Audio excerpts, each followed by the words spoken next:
Hello class 103, today is Monday, March 30th, 2020, and today we're going to be doing Storytown Workbook, page 89.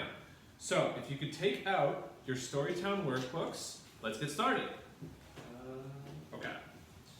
Alright, so on page 89, I want to show you my answers. Okay.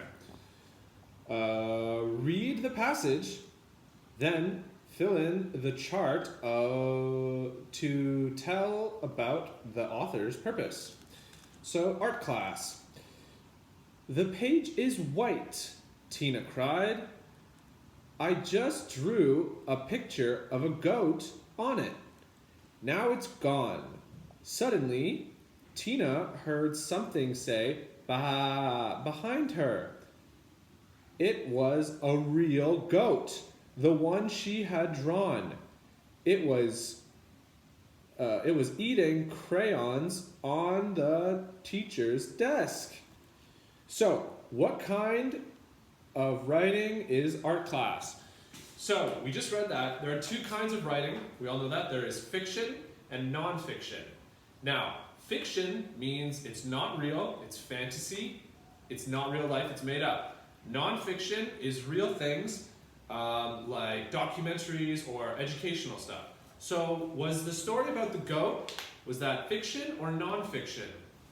Well, that was fiction. So here, I'm going to erase this. So, for number one, I want you guys to write, let me get a new pen. For number one, I want you guys to write fiction. Right? Because it's not real. Okay? Number two says, what is the author's purpose in art class? So, in fiction writing, what is the author's purpose when writing things that aren't real? Right? So think about it. When you're reading a story about make-believe or fantasy, why are you reading it? So the reason you're reading it is to keep the reader, if I finish over there, yes, entertained, right? So entertained, to entertain someone means to keep their attention, so they're excited about whatever they're reading or watching. So what is the author's purpose in art class? To keep the reader entertained. That is the purpose. And number three, how do you know the author's purpose in art class? So how do we know that the author's purpose is to keep us entertained? So, what do we got? We're going to say the story is fantasy and the goat came to life. So, how do you know the author's purpose was to keep us entertained? Well, the story is fantasy and the goat came to life. Okay? So make sure you have those answers, and then we're going to move on to page 94. Okay, page 94.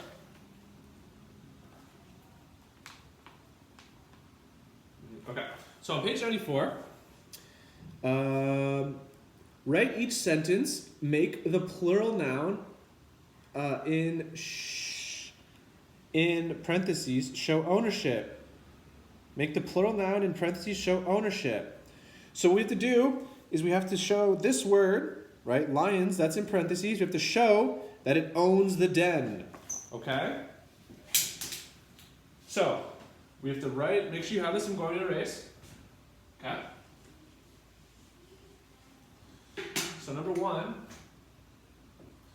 can you see, so can you see so this is what we have, right? Now when it's plural and we're showing ownership, what we do is we put the apostrophe after the S. Okay, can you see the lion's den? So the apostrophe comes after the S only when there's already an S at the end of it, okay? So when it's plural, there's ownership, apostrophe at the end of the word. The bear's cave is beyond those trees.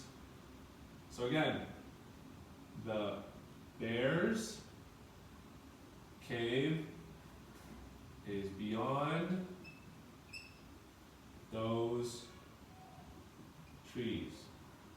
So again, because there's already an S, because it's plural, you put the apostrophe at the end, okay? The girls' costumes are ready. So this is what we have, girls. Now there's already an S and we're doing ownership, just like that.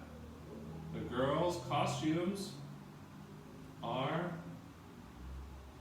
ready. Number 3, the girls' costumes are ready. So make sure you have those answers. Okay, for the next one, we're going to read the sentences, circle the pronouns. So these answers are already here, so I'm just going to show you, okay? I sent Alex a present. So pronoun, I, that's the I. So pronouns, I, me, you, they, we, all those are pronouns. So that's what we're circling in these sentences, okay? So I sent Alex a present. So circle the I. The next one, he could not tell what it was. He could not tell what it was. Number 6, he asked Sally about it. So again, he. Number 7, she gave hints, but he could not guess. Okay, so make sure you have these answers. So pronouns, I, you, we, he, she, it. 94. Okay, now we're doing 96, 97. Okay, so on 96, I want you guys to do this on your own, okay? So on page 96, what we're doing, all stories have a beginning, a middle, and an end. Summarize a birthday mystery. So we read a birthday mystery last class and in the class before. So now what we have to do is we're doing a summary. So a summary means you take this big story and you make it much, much, much smaller and you keep just the important information. So if we look, characters. I want you to write the characters in the story. Who do we have? There was Alex, there was Nikki, all those people, all the brothers and the sisters. Any character in the story, I want you guys to write them right here. The setting is where it takes place. So where does this story take place?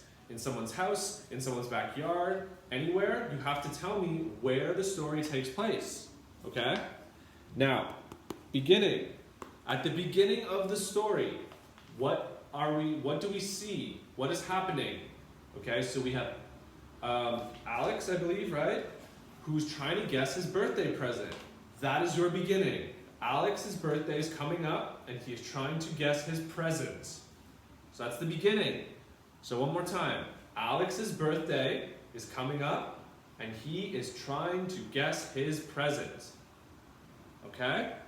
Now, the middle. In the middle, what is going on? Not the end of the story, not the beginning, but what is the main part of the story? What is Alex doing? Alex is asking his brothers and his sisters for hints about his present.